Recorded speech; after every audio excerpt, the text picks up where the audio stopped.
ശരി. Okay, Shri Joji sir, ഇവിടെ ഈ ചന്ദ്രയാൻ 3 കാര്യം എടുക്കുകയാണെങ്കിൽ ചന്ദ്രയാൻ 3 വിജയത്തിൽ പ്രധാന പങ്ക് വഹിച്ചത് അതിലെ സെൻസറുകളാണല്ലോ. ഈ ലോകോത്തരമായ ഇത്തരം സെൻസറുകളുടെ നിർമ്മിതിക്ക് പിന്നിൽ ഈ IISU എന്ന് കേട്ടിട്ടുമുണ്ട്. അതേക്കുറിച്ചൊന്ന് വിശദീകരിച്ചു തരാം. എല്ലാ റോക്കറ്റുകളിലും ഉപഗ്രഹങ്ങളിലും നമ്മൾ വളരെയധികം സെൻസറുകൾ ഉപയോഗിക്കുന്നുണ്ട് പലതരത്തിൽ. ടെമ്പറേച്ചർ മെഷർ ചെയ്യാൻ, പ്രഷർ മെഷർ ചെയ്യാൻ, വൈബ്രേഷൻ മെഷർ ചെയ്യാൻ. പക്ഷേ നമ്മളിപ്പോൾ സംസാരിക്കുന്നത് ഇനേർഷ്യൽ സെൻസറുകളെ പറ്റിയാണ്. ഇനേർഷ്യൽ സെൻസറുകൾ യൂസ് ചെയ്യുന്നത് ഇനേർഷ്യൽ നാവിഗേഷൻ സിസ്റ്റത്തിലാണ്. അപ്പോൾ നാവിഗേഷൻ എന്താണെന്ന് പറയേണ്ടി വരും. ഞാൻ ചെറിയൊരു ഉദാഹരണം പറയാം.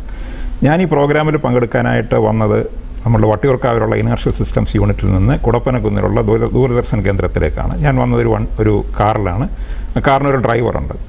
അദ്ദേഹം വണ്ടി ഓടിച്ച് എന്നെ ഇവിടെ കൊണ്ടാക്കി. വളരെ സിമ്പിളാണ് ആ പ്രോസസ്സ്. പക്ഷേ എങ്കിലും ഒന്ന് വിചാരിച്ച് നോക്കുക, ആ ഡ്രൈവറുടെ കണ്ണ് മൂടി കെട്ടിയിരിക്കുകയാണെന്ന് വിചാരിക്കുക. ഡ്രൈവർ എങ്ങനെയാണ് എന്നെ ഇവിടേക്ക് എത്തിക്കുക? അദ്ദേഹത്തിന് സാധിക്കത്തില്ല. അത് എന്തുകൊണ്ടാണ് സാധിക്കാത്തത്? ഒറ്റ ഒരു കാര്യം കൊണ്ടാണ്. ഇപ്പോൾ എവിടെയാണ് അദ്ദേഹം എന്ന് പുള്ളിക്ക് അറിഞ്ഞുകൂടാ. അതുകൊണ്ടാണ് ഈ സംഭവം നടക്കാത്തത്. അപ്പം വേറാമായി ഞാൻ ഇപ്പോൾ എവിടെയാണ് എന്നതാണ് ഇനേർഷ്യൽ നാവിഗേഷൻ എന്നുള്ളതുകൊണ്ട് ഉദ്ദേശിക്കുന്നത്. ഇപ്പോൾ വേറാമായി ഈ ക്വസ്റ്റ്യനാണ് നമ്മൾ നാവിഗേഷനിൽ ആൻസർ ചെയ്യുന്നത്.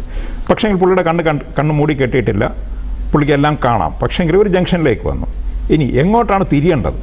ഈ അറിവില്ലെന്നുണ്ടെങ്കിലും എനിക്കിവിടെ വരാൻ പറ്റില്ല. അപ്പം എങ്ങോട്ട് പോകണം, what decision I have to take, അതാണ് ഗൈഡൻസ് എന്ന് പറയുന്ന പോർഷൻ. ഇനിയും ഇങ്ങോട്ട് പോകണമെങ്കിൽ വലത്തോട്ട് തിരിയണമെങ്കിൽ എൻ്റെ സ്റ്റിയറിംഗ് വീൽ വലത്തോട്ട് തിരിക്കണം. അപ്പോൾ അതിനകത്തൊരു മെക്കാനിസം ഉണ്ട്. ഇതാണ് കൺട്രോൾ എന്ന് പറയുന്ന portion. So navigation, guidance and control, ഈ 3 സാധനങ്ങളും ചേർന്നിട്ടാണ് ഏത് റോക്കറ്റിനെയും ഏത് ഉപഗ്രഹത്തെയും ഒരു പർട്ടിക്കുലർ പോയിന്റിൽ കൊണ്ട് എത്തിക്കുന്നത്. So ISRO inertial systems unit ചെയ്യുന്നത് ഇതിനു വേണ്ട സെൻസറുകളും അതിനുവേണ്ട സിസ്റ്റവും ഉണ്ടാക്കുക എന്നുള്ളതാണ്. ഒരു സെൻസർ എന്ന് പറയുമ്പോൾ നമ്മൾ ബേസിക്കായിട്ട് യൂസ് ചെയ്യുന്ന 2 തരം സെൻസറുകളാണ്. ഒന്ന് ആക്സിലറോമീറ്റർ, രണ്ടാമത് ജൈറോസ്കോപ്സ്. സോ ബേസിക്കലി എങ്ങനെയാണ് ഞാൻ എൻ്റെ പൊസിഷൻ അറിയുന്നത്? അതിനുവേണ്ടി ചെയ്യുന്നതെന്ന് വെച്ച് കഴിഞ്ഞാൽ ഫസ്റ്റ് ആക്സിലറോമീറ്ററുകൾ ഉപയോഗിച്ച് ആക്സിലറേഷൻ മെഷർ ചെയ്യാം. ആ സ്റ്റേറ്റ്മെൻറ്റ് അത്ര കറക്റ്റല്ല, എന്നാലും ഞാൻ പറയുകയാണ്. ആക്സിലറേഷൻ മെഷർ ചെയ്യാം. ആ മെഷർ ചെയ്ത ആക്സിലറേഷനെ നമ്മൾ ടൈം കൊണ്ട് മൾട്ടിപ്ലൈ ചെയ്യുമ്പോൾ നമുക്ക് വെലോസിറ്റി കിട്ടും. വെലോസിറ്റി ഒരു പ്രാവശ്യം കൊണ്ട് ടൈം കൊണ്ട് മൾട്ടിപ്ലൈ ചെയ്ത് കഴിഞ്ഞാൽ നമുക്ക് പൊസിഷൻ കിട്ടും. പക്ഷേ ഈ പൊസിഷൻ മെഷർ ചെയ്യുന്നത് ആ സാറ്റലൈറ്റിൻ്റെയോ ആ റോക്കറ്റിൻ്റെയോ ആക്സിസ് സെറ്റിലാണ്. പക്ഷേ നമുക്ക് വേണ്ടത് എർത്തിൽ ഞാൻ നിൽക്കുന്ന പോയിന്റിൽ നിന്ന് ഈ വെഹിക്കിളോ സാറ്റലൈറ്റോ എങ്ങനെ ഇരിക്കുന്നതാണ് എനിക്കറിയേണ്ടത്. അപ്പോൾ നമുക്കൊരു ട്രാൻസ്ഫോർമേഷൻ വേണം. എന്തുമാത്രം ആംഗിൾ ഈ 2 കോർഡിനേറ്റ് സിസ്റ്റം തമ്മിൽ ഉണ്ടായിട്ടുണ്ടെന്നുള്ളത് അറിഞ്ഞെങ്കിൽ എനിക്ക് കറക്റ്റായിട്ട് ഈ വെഹിക്കിളോ സാറ്റലൈറ്റോ എങ്ങനെ നിൽക്കുന്നതെന്ന് പറയാൻ പറ്റത്തുള്ളൂ. ഈ മെഷർമെൻറ്റ് ചെയ്യുന്നത് ജൈറോസ്കോപ്പുകൾ ഉപയോഗിച്ചാണ്. പലതരം ജൈറോസ്കോപ്പുകളുണ്ട്, പലതരത്തിലുള്ള ആക്സിലറോമീറ്ററുകളുണ്ട്, മെക്കാനിക്കൽ ജൈറോസ്കോപ്സ് ഉണ്ട്, ലേസർ ജൈറോസ്കോപ്സ് ഉണ്ട്, അങ്ങനെ പലതരത്തിലുള്ള. ഇനി ചന്ദ്രയാനിലേക്ക് വന്നു കഴിഞ്ഞാൽ നമുക്ക് ചന്ദ്രയാൻ 3ൻ്റെ ജേർണിയെ നമുക്ക് ഒരു 5 ഭാഗങ്ങളായി തിരിക്കാം. ഫസ്റ്റ് ഫേസ് എന്ന് പറയുന്നത് നമ്മളതിൻ്റെ ലോഞ്ച് ഫേസ് ആണ്. എന്ന് പറഞ്ഞു കഴിഞ്ഞാൽ നമ്മൾ ഈ ചന്ദ്രയാൻ പേടകത്തെ LVM-3 എന്നുള്ള റോക്കറ്റ് ഉപയോഗിച്ച് നമ്മളതിൻ്റെ ഭ്രമണപഥത്തിലേക്ക് എത്തിക്കുന്ന പരിപാടി. അതിനകത്ത് നമ്മൾ യൂസ് ചെയ്തിരിക്കുന്നത് mini AIMS advance inertial navigation system എന്ന് പറയുന്ന ഒരു നാവിഗേഷൻ പാക്കേജാണ്. അതിനകത്തുള്ളത് സെറാമിക് സെർവോ ആക്സിലറോമീറ്റർ എന്ന് പറയുന്ന ക്വാർട്സ് ആക്സിലറോമീറ്ററുകളും ലേസർ ജൈറോസ്കോപ്സുമാണ് അതിനകത്ത് യൂസ് ചെയ്തിരിക്കുന്നത്. ഇത് യൂസ് ചെയ്യുന്നത് ബേസിക്കലി വെഹിക്കിളിനെ നമ്മൾ ഗൈഡ് ചെയ്ത് ഒരു particular point in its orbit with non velocity, അത് ആ ഒരു വെലോസിറ്റിയും അതിൻ്റെ ഡയറക്ഷനും കൊടുത്തിട്ട് ആ പർട്ടിക്കുലർ ഓർബിറ്റിൽ എത്തിക്കാൻ വേണ്ടിയിട്ടാണ് ഈ സിസ്റ്റം യൂസ് ചെയ്യുന്നത്. ഈ സിസ്റ്റത്തിൻ്റെ ആക്യുറസി എന്ന് പറഞ്ഞു കഴിഞ്ഞാൽ നമുക്കൊരു 10 കിലോമീറ്ററിനുള്ളിൽ എന്ന് പറഞ്ഞാൽ നമ്മളൊരു 36,000 കിലോമീറ്റർ യാത്ര ചെയ്യുമ്പോൾ ഒരു 10 കിലോമീറ്ററിനുള്ളിൽ നമുക്ക് കൊണ്ടെത്തിക്കാൻ സാധിക്കും. അത്രയ്ക്കും പ്രിസിഷനായിട്ടുള്ള സെൻസറുകളാണ് നമ്മൾ ഇതിനകത്ത് യൂസ് ചെയ്യുന്നത്. ഇനി അടുത്ത ഫേസ് എന്താണെന്ന് ചോദിച്ചു കഴിഞ്ഞാൽ നമ്മൾ ഈ ഓർബിറ്റിനെ പതിയെ വലുതാക്കും. അതായത് എർത്തിന് ചുറ്റുമുള്ള ഓർബിറ്റിനെ ഒരു 5 പ്രാവശ്യമായിട്ട് നമ്മൾ അതിൻ്റെ ആ വലിപ്പം കൂട്ടിക്കൊണ്ടിരിക്കും. Distance from earth is increasing.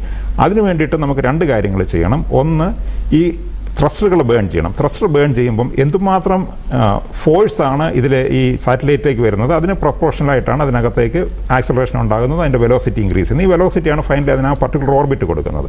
അപ്പോൾ ഇത് നമ്മൾ കറക്റ്റായിട്ട് മെഷർ ചെയ്യുന്നത് ആക്സിലറോമീറ്ററുകൾ യൂസ് ചെയ്തിട്ടാണ്.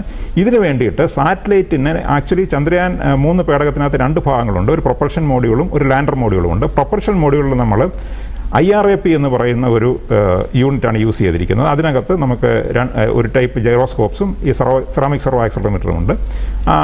ആക്സിലറോമീറ്ററുകൾ യൂസ് ചെയ്തിട്ട് നമ്മൾ ഈ വെലോസിറ്റി കൃത്യമായിട്ട് കണ്ടുപിടിക്കും. ജൈറോസ്കോപ്പുകൾ കറക്റ്റായിട്ട് ഏത് ഡയറക്ഷനിലാണ് ഈ വെലോസിറ്റി കൊടുക്കേണ്ടതെന്നുള്ളത് തീരുമാനിച്ച് ആ ഡയറക്ഷനിൽ അതിനെ ഹോൾഡ് ചെയ്യുകയും ചെയ്യാനായിട്ട് സഹായിക്കും. അപ്പം ഇങ്ങനെ ഈ വെലോസിറ്റി നമ്മൾ കൃത്യമായിട്ട് കൊടുക്കുന്നതിൻ്റെ ഒരു അഡ്വാൻറ്റേജ് എന്താണെന്ന് വെച്ച് കഴിഞ്ഞാൽ നമുക്ക് ഒരുപാട് ഫ്യൂവൽ ഇതിനകത്തുനിന്ന് സേവ് ചെയ്യാൻ പറ്റും. നമുക്കറിയാമല്ലോ, ഒരു ഇതുപോലെ ഒരു മിഷനകത്ത് ഒരു വെഹിക്കിളിൻ്റെ ഏകദേശം 5% താഴെ മാത്രമേ നമുക്ക് ഈ സാറ്റലൈറ്റിൻ്റെ വെയിറ്റ് എടുക്കാനൊക്കത്തുള്ളൂ. അപ്പം ഓരോ കിലോയും അതിനകത്ത് വളരെ ഇമ്പോർട്ടൻ്റ് ആണ്. അപ്പോൾ ഓരോ ഗ്രാംസ് ഫ്യൂവൽ സേവ്ഡും it's a major thing actually. അതുകൊണ്ട് നമുക്ക് വളരെ പ്രിസൈസ് ആയിട്ട് ചെയ്യാൻ പറ്റും ആക്സിലറോമീറ്റർ ഉപയോഗിച്ച്. അങ്ങനെ നമ്മൾ എർത്തിൻ്റെ ചുറ്റുമുള്ള ഈ ഓർബിറ്റ് റൈസിങ് കംപ്ലീറ്റ് ചെയ്യും. അത് കഴിഞ്ഞ് നമ്മൾ ഇതിനെ ഒരു ലൂണാർ ട്രാൻസ്ഫർ ഓർബിറ്റിലേക്ക് മാറ്റും.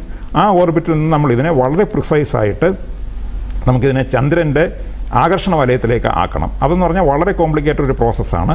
ഈ പ്രോസസ്സ് വളരെ കൃത്യമായിട്ട് ചെയ്യാനും ആക്സിലറോമീറ്ററുകളും ജൈറോസ്കോപ്പുകളും സഹായിക്കും. അങ്ങനെ ചന്ദ്രൻ്റെ ആകർഷണ വലയത്തിൽ എത്തിയ ഈ പേടകത്തിനെ നമ്മൾ പതിയെ അതിൻ്റെ ഓർബിറ്റ് ചുരുക്കി അതിൻ്റെ ഏറ്റവും നിയറസ്റ്റ് പോയിന്റ് 30 കിലോമീറ്ററിലേക്ക് കൊണ്ടുവരും. അവിടെ നിന്നാണ് ഈ 19 minute terror 19 minutes of terror എന്ന് പറയുന്ന ഈ ലാസ്റ്റ് ഫേസ് ലാൻഡിങ് നമ്മൾ ചെയ്യുന്നത്. ഈ ലാൻഡിങ് എന്ന് പറയുന്നത് നമുക്കതിനകത്ത് ഒരു റഫ് ബ്രേക്കിംഗ് ഫേസ് ഉണ്ട്, ഒരു ഹോവറിംഗ് ഫേസ് ഉണ്ട്, അത് കഴിഞ്ഞിട്ട് സോഫ്റ്റ് ബ്രേക്കിംഗ് ഫേസ് ഉണ്ട്. ഇങ്ങനെ 3 ഫേസുകൾ കഴിഞ്ഞിട്ടാണ് ഇതിനെ ലാൻഡ് ചെയ്യേണ്ടത്. ഇത് വളരെ ക്രിട്ടിക്കലായിട്ടുള്ളൊരു ഫേസാണ്. ഇതിനകത്ത് നമ്മൾ ഇനേർഷ്യൽ സെൻസർ മാത്രമല്ല, ഇനേർഷ്യൽ സെൻസറുകൾ കൂടാതെ ലേസർ ആൾട്ടിമീറ്റേഴ്സ്, റഡാർ ആൾട്ടിമീറ്റേഴ്സ്, വെലോസിറ്റി മീറ്റേഴ്സ്, ഇങ്ങനെയുള്ള പല ഇൻസ്ട്രുമെൻറ്റ്സ് യൂസ് ചെയ്തിട്ടുണ്ട്. ഇനേർഷ്യൽ സെൻസേഴ്സ് വളരെ പ്രിസൈസായിട്ട് വളരെ ഷോർട്ട് ടൈമിൽ വർക്ക് ചെയ്യും. പക്ഷെങ്കിൽ സമയം കൂടുന്തോറും ഇതിനകത്ത് എററുകൾ കൂടിക്കൊണ്ടിരിക്കും. അതേസമയം മറ്റുള്ള സെൻസറുകൾ, അതായത് സ്റ്റാൻഡ് സെൻസർ പോലുള്ള സെൻസറുകൾ ഉപയോഗിക്കാമെന്നുണ്ടെങ്കിൽ അവയ്ക്ക് വളരെ സ്ലോ ആയിട്ട് അപ്ഡേറ്റുകൾ വരത്തുള്ളൂ, പക്ഷേ വളരെ പ്രിസൈസ് ആയിട്ട്. അപ്പോൾ ഈ 2 സെൻസറുകളും കൂടെ ഒരുമിച്ച് ചേർന്നിട്ടാണ് വർക്ക് ചെയ്യേണ്ടത്. ഈ ഒരുമിച്ച് ചേർക്കാനായിട്ടുള്ള അൽഗോരിതം, വളരെ കോംപ്ലിക്കേറ്റഡ് ആയിട്ട് അൽഗോരിതംസ് ഉണ്ട്. അതും നമ്മൾ സോഫ്റ്റ്വെയറിൽ ഈ മോഡ്യൂളിനകത്ത് ആഡ് ചെയ്യുന്നുണ്ട്. അപ്പം ഇങ്ങനെ വളരെ കോംപ്ലിക്കേറ്റഡ് ആയിട്ടുള്ള ഇനേർഷ്യൽ സെൻസറുകളും ലേസർ ആൾട്ടിമീറ്ററുകളും വെലോസിറ്റി മീറ്ററുകളെല്ലാം ഉപയോഗിച്ചിട്ടാണ് വളരെ പ്രിസൈസായിട്ട് നമ്മൾ ഒരു ലാൻഡറിനെ അവിടെ കൊണ്ട് നിറക്കുന്നത്. ഒരു ഉദാഹരണം പറഞ്ഞു കഴിഞ്ഞാൽ നമ്മളുടെ ഈ വെലോസിറ്റിക്കകത്ത് ആംഗിളിനകത്ത് ചെറിയൊരു എറർ വരികയാണ്. കാരണം ഈ സ്പേസ് ക്രാഫ്റ്റിന് അതിനെ മേളും താഴെ നമുക്ക് തിരിച്ചറിയാൻ പറ്റുമല്ലോ. അപ്പോൾ കറക്റ്റായിട്ട് അതിൻ്റെ ലാൻഡിംഗ് ലെഗുകളെല്ലാം കറക്റ്റായിട്ട് പ്രതലത്തിന് വെർട്ടിക്കലായിട്ട് നിൽക്കണം. ആ ഓറിയൻറ്റേഷൻ കൊടുക്കുന്നത് ജൈറോസ്കോപ്പുകളാണ് കൊടുക്കുന്നത്. എന്തെങ്കിലും ചെറിയൊരു മിസ്റ്റേക്ക് വന്നു കഴിഞ്ഞാൽ ഇത് പ്രശ്നമാകും. അതുപോലെ തന്നെ ലാൻഡ് ചെയ്യുന്ന സമയത്ത് നമുക്ക് 0 വെലോസിറ്റിയിൽ ഇതിനെ കൊണ്ടുവന്ന് അവിടെ ഇറക്കണം. അതുകൊണ്ട് നമുക്ക് കുറച്ച് മുമ്പേ ഇതിനെ വെലോസിറ്റി കട്ട് ചെയ്ത് കഴിഞ്ഞാൽ അത് കൂടുതൽ ഉയരത്തിൽ നിന്ന് പ്രതലത്തിലേക്ക് വീഴുകയും ഇതിന് കേടുപാടുകൾ സംഭവിക്കുകയും ചെയ്യും. അതായത് നമ്മൾ താമസിച്ചാണ് കട്ട് ചെയ്യുന്നുണ്ടെങ്കിൽ ഈ പറഞ്ഞതുപോലെ അത് ഇടിച്ചിറങ്ങാനുള്ള ചാൻസുകൾ കൂടുതലാണ്. ഇങ്ങനെ ലാൻഡിങ് വളരെ പ്രശ്നകരമായിട്ട് മാറും. അതുകൊണ്ട് നമുക്ക് വളരെ പ്രിസൈസായിട്ട് ഈ ഓർബിറ്റ് തീരുമാനിച്ച് ഹൈറ്റ് മെഷർ ചെയ്ത് വേണം നമ്മളിതിനെ ഇറക്കാനായിട്ട്. ഇതിനുള്ള സംവിധാനങ്ങളെല്ലാമാണ് നമ്മൾ ഈ സെൻസറിൽ കൂടെ സാധിക്കുന്നത്. ശരി.